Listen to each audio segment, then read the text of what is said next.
온유한 자, 땅을 정복하는 자라는 제목으로 하나님의 말씀을 전하겠습니다.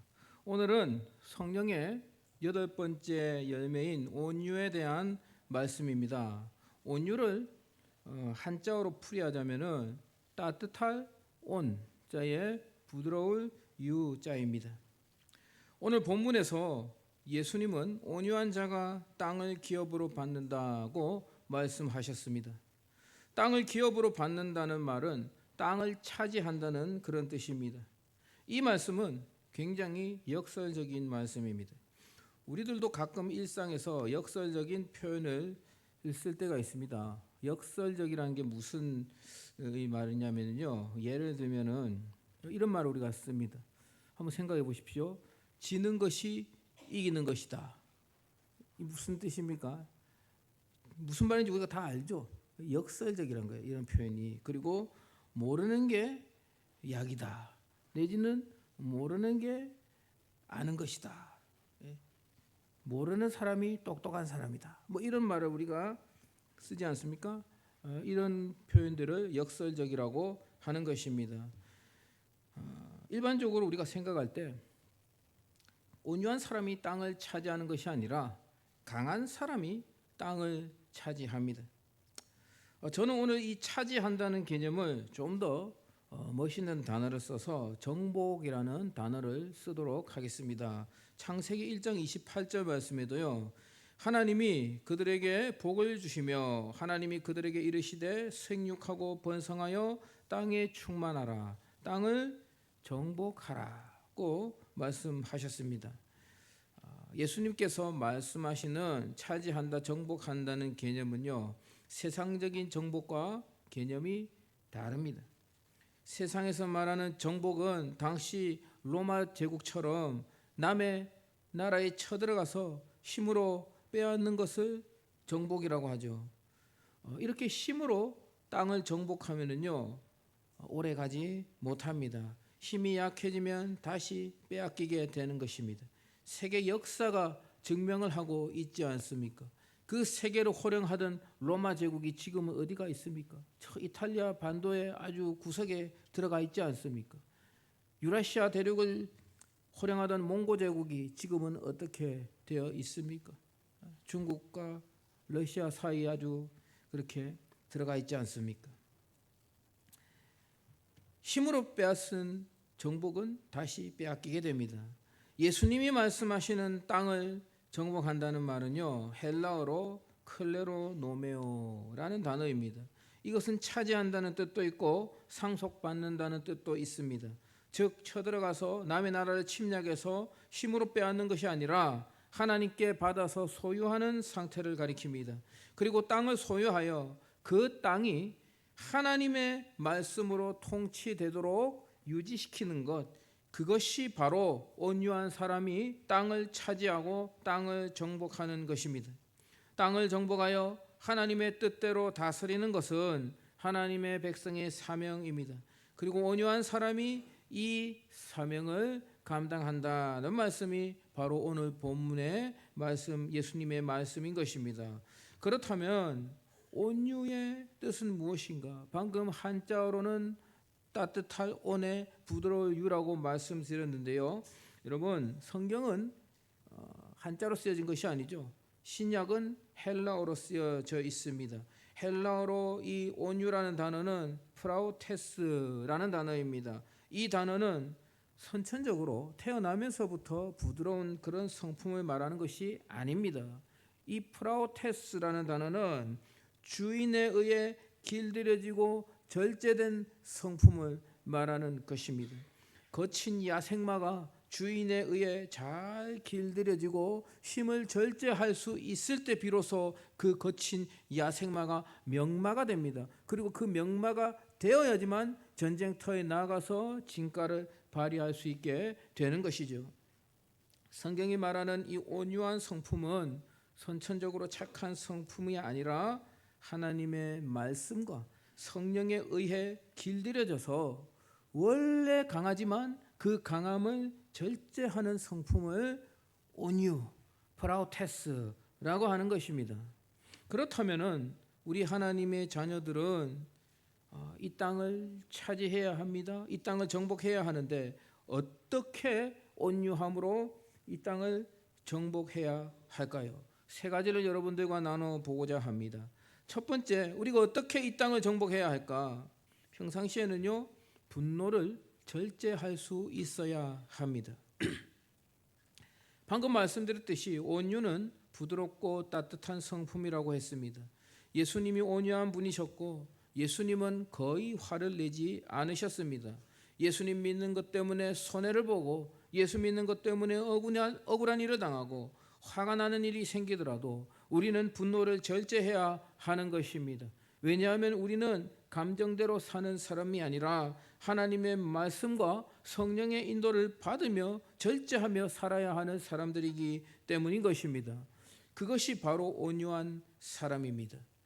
우리가 조금만 수틀리는 일이 생기면 화를 낸다거나 뭔가 세상이 좀 불이하게 돌아간다 싶으면은 그렇게 여겨지면 거리로 뛰쳐나가고 시위하고 투쟁하는 그런 투사들이 되어서는 안 되는 것입니다.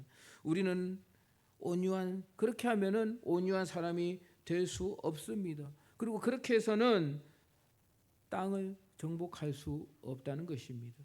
그래서 우리는 평상시에 가능한 한 화를 절제하고 부드럽고 따뜻한 사람들이 되어야 한다. 그것을 첫 번째로 기억하시기 바랍니다. 그리고 두 번째는요, 하나님의 말씀이 무너졌을 때, 평상시가 아니라 하나님의 말씀이 무너졌을 때 우리는 의분을 가져야 하는 것입니다. 의분이 무엇입니까? 의로운 분노를 말하는 것이죠. 여러분, 이 세상에서 가장 온유하신 분이 누구십니까? 예수님이시죠. 그런데요, 예수님도 불의 앞에서는 화를 내셨습니다. 하나님의 말씀이 짓밟히는 현장에서 예수님은 화를 내셨습니다. 예수께서 성전에 들어가셨을 때 수많은 장사꾼들이 희생 제물로 쓸 짐승들을 판매하고 있었습니다. 그 장사꾼들은 하나님의 집을 자기들의 장사터전으로 사용하고 있었습니다. 그리고 대제사장들이 이들과 결탁하고 있었던 것입니다. 그것을 보신 예수님께서 화를 불같이 내셨습니다. 그 상을 뒤집어 엎으셨다는 것입니다. 이와 같이 온유는 언제나 따뜻하고 부드럽기만 한 성품은 아니라고 했습니다. 강하지만 길들여지고 절제하는 성품이라고 말씀드렸습니다. 때로는 지금과 같이 극한적인 상황에서 의분을 가지고 또한 일어나서 하나님 앞에 참 모일 수 있는 그것이 바로 온유이다, 그런 말씀입니다. 지금 세상은 하나님의 말씀과 반대로 흘러가고 있습니다. 하나님은 남녀 두 개의 성을 창조하셨습니다. 그리고 이성 간에 사랑하고 결혼하고 자녀를 낳도록 창조하셨다는 것입니다. 이것이 창조의 원리입니다. 그리고 동성애는 죄다라고 분명히 성경에서 단정 지으셨지만 지금 세상은 하나님의 말씀을 정면으로 반박하고 있으며 그리고 이것을 법으로 통과시키려고 하고 있습니다. 이런 극단적인 상황에서 하나님의 자녀된 우리는 절대로 무관심해서는 안 됩니다. 이런 상황에서 우리는 자각을 품어야 하며 의분을 품어야 하는 것입니다.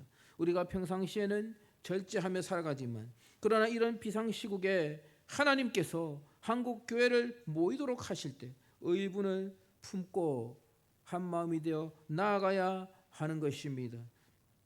정부 앞에, 정치가들 앞에서 시위하고 투쟁하는 것이 아니라 하나님 앞에 모여서 예배드리고 자복하고 회개하는 것이 이번 1027 기도회의 핵심이라는 것입니다.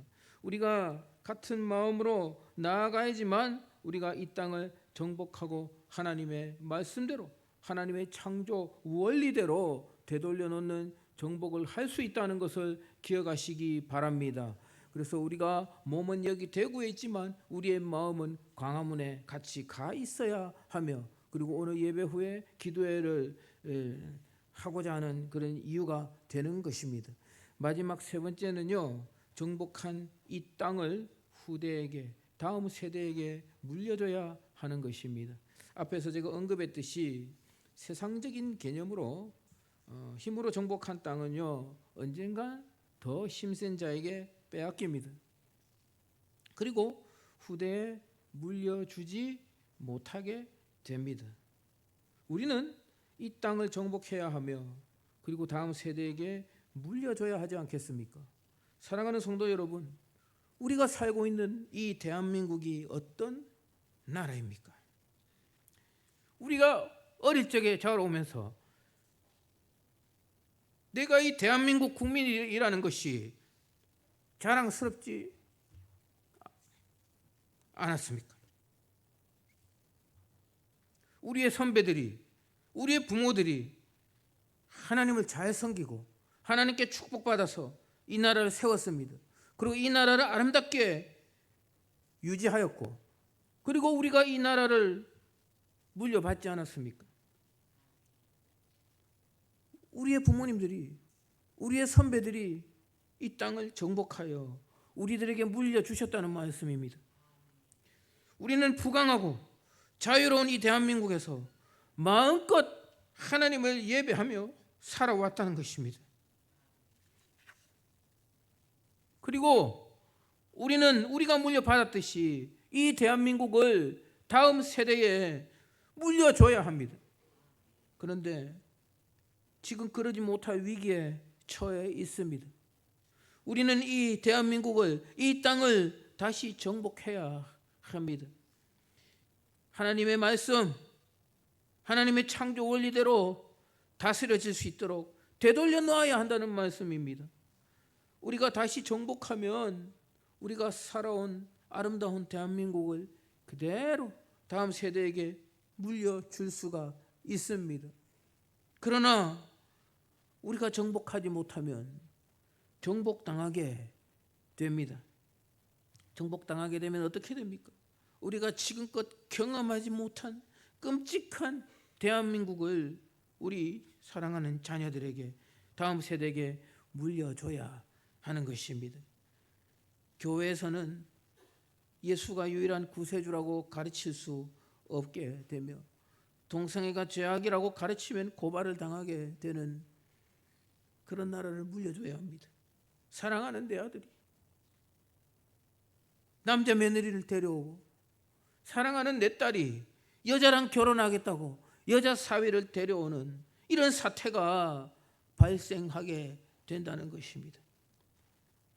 사랑하는 성도 여러분, 이 땅을 정복하시겠습니까? 정복당하시겠습니까? 말씀을 맺도록 하겠습니다. 온유한 자가 땅을 차지한다고 우리 주님 말씀하셨습니다. 우리는 온유함으로 하나님께 받은 이 땅을 다시 정복해야 합니다. 여기서 차지한다, 정복한다는 의미는 하나님께 받은 땅을 하나님의 말씀대로 통치되도록 다스려가는 것입니다. 그렇게 하기 위해서 우리는 어떻게 해야 한다고 했습니까? 우리가 평상시에는 분노를 절제하며 부드럽고 따뜻하게 살아가야 합니다. 그러나 하나님의 말씀이 짓밟힐 때 우리는 의분을 품고 하나 되어야 하는 것입니다. 우리가 조금만 잘못된 것이 있다면 거리로 뛰쳐나오고 투쟁하고, 우리가 평소에 그렇게 행동한다면 이런 비상시국에 우리가 모여봐야 아무런 의미가 없을 것입니다. 세상 사람들이 보기에 저 사람들은 원래 저런 사람이야, 원래 싸우는 걸 좋아하는 사람들이야, 그렇게 생각하지 않겠습니까? 그래서 우리는 평소에는 온유하고 부드러워야 하나, 그러나 이런 비상시국에는 우리가 의분을 품고 하나가 될 수 있어야 하는 것입니다. 그리고 마지막으로 말씀드린 것이 이 땅을 정복하여 후대에게 물려줘야 한다 말씀을 드렸습니다. 이 세 가지를 잘 기억하여서 하나님께서 주신 이 땅을 온유함으로 정복하는 저와 여러분 되기를 바랍니다. 그리고 우리들이 지금까지 누려왔던 이 행복한 나라, 이 부강한 나라, 이 하나님이 축복하시는 이 대한민국을 우리의 사랑하는 자녀들에게, 다음 세대에게 물려줄 수 있는, 우리가 정복한 이 나라를 다음 세대들에게 상속할 수 있는 저와 여러분들이 되시기를 주님의 이름으로 간절히 축복합니다. 기도하겠습니다.